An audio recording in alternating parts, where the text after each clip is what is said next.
بسم اللہ الرحمن الرحیم۔ السلام علیکم محترم ناظرین۔ پلے صراط پر جو لوگ گزرتے ہوئے جہنم میں گریں گے انہیں عذاب ہوگا۔ جہنم کے سب سے اوپر کے درجے میں ایمان والے گناہ گار ہوں گے۔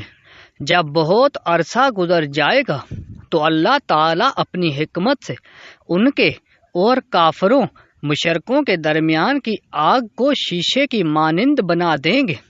کافر اور مشرک جب مسلمان گناہ گاروں کو دیکھیں گے کہ وہ بھی جہنم کی آگ میں جل رہے ہیں تو وہ مسلمانوں کو طعنہ دیں گے کہ ہم نے تو اللہ تعالیٰ کا انکار کیا، جس کی وجہ سے ہم اس بہت بری آگ میں جل رہے ہیں، لیکن تم لوگ تو خدا کو مانتے تھے، رسول اللہ صلی اللہ علیہ وسلم کو مانتے تھے، اور اس کے باوجود بھی ہماری طرح جل رہے ہو۔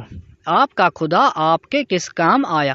حدیث پاک میں آیا ہے، جب جہنمی کافر مسلمان گناہ گاروں کو طعنہ دیں گے تو اللہ تعالیٰ جبرائیل علیہ السلام کو بلائیں گے اور فرمائیں گے کہ اے جبرائیل، آج ہمارے ماننے والوں کو طعنہ دیا جا رہا ہے کہ ان کے ساتھ بھی وہی سلوک ہو رہا ہے جو نہ ماننے والوں کے ساتھ ہو رہا ہے۔ جاؤ ذرا جہنم سے حالات معلوم کر کے آؤ۔ چنانچہ جبرائیل علیہ السلام جہنم میں جائیں گے۔ جہنم کے دروازے پر داروغہ کھڑے ہوں گے۔ وہ دروازہ کھول کر حضرت جبرائیل علیہ السلام کو اندر داخل کریں گے۔ جب گناہ گار مسلمان ان کو دیکھیں گے تو وہ فرشتوں سے پوچھیں گے کہ یہ کون ہے؟ اس وقت اس کو بتایا جائے گا کہ یہ وہ فرشتے ہیں جو تمہارے پیغمبر علیہ السلام کے پاس وحی لے کر جاتے تھے۔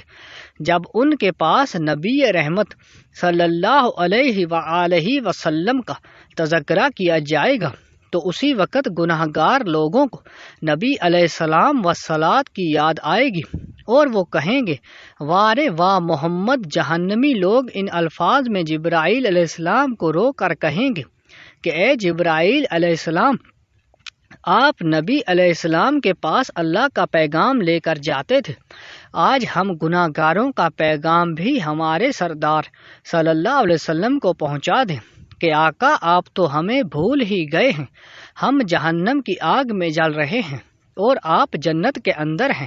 جبرائیل علیہ السلام ان کے ساتھ وعدہ کریں گے کہ میں آپ کا پیغام اللہ تعالیٰ کے محبوب کو ضرور پہنچاؤں گا۔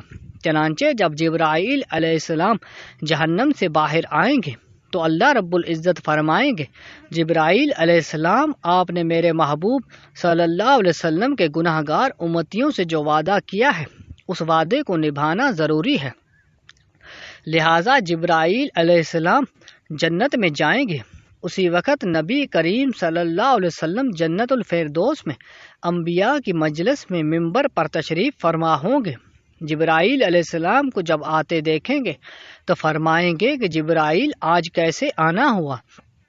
جبرائیل علیہ السلام عرض کریں گے کہ میں آج آپ کی امت کے گناہ گاروں کا پیغام آپ کے پاس لے کر آیا ہوں۔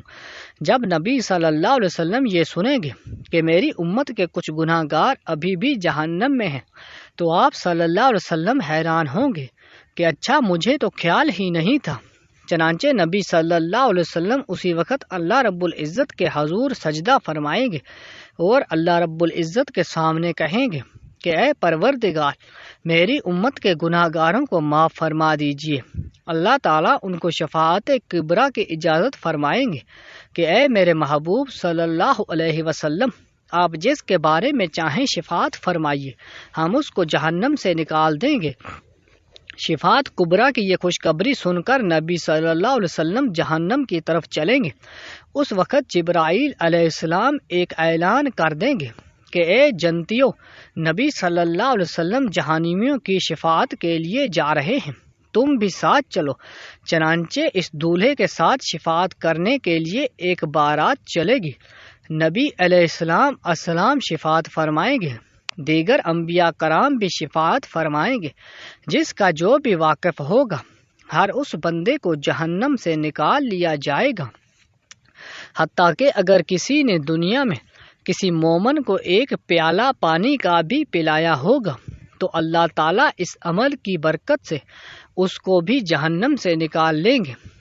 جب سب لوگ شفاعت کر چکیں گے تو اللہ تعالیٰ فرمائیں گے، اے میرے پیارے محبوب صلی اللہ علیہ وآلہ وسلم، میں نے آپ سے وعدہ کیا تھا کہ میں آپ کی امت کے 3 لپ بھر کر جہنم سے نکال لوں گا۔ چنانچہ اللہ رب العزت اپنی قدرت کے دونوں ہاتھوں سے جہنم سے 3 لپ بھر کر نکالیں گے، یعنی جیسے آدمی دونوں ہاتھوں سے آٹا نکال لیتا ہے۔ اس لپ میں اس امت کے خرباں خرب لوگ ہوں گے جن کو اللہ تعالیٰ اپنی رحمت سے جہنم سے نکال دیں گے۔ ان کے جسم جل جل کر کوئلے کی طرح کالے ہو چکے ہوں گے۔ اللہ تعالیٰ کی طرف سے حکم ہوگا کہ ان کو نہر حیات سے غسل دیا جائے۔ چنانچہ جب ان کو غسل دیا جائے گا تو ان کے جسم ٹھیک ٹھاک ہو جائیں گے، لیکن ان کے ماتھے پر اتقاء الرحمن کا نام لکھ دیا جائے گا، جس کا مطلب یہ ہوگا کہ رحمان نے اپنی رحمت سے ان کو بخشش کر دی ہے۔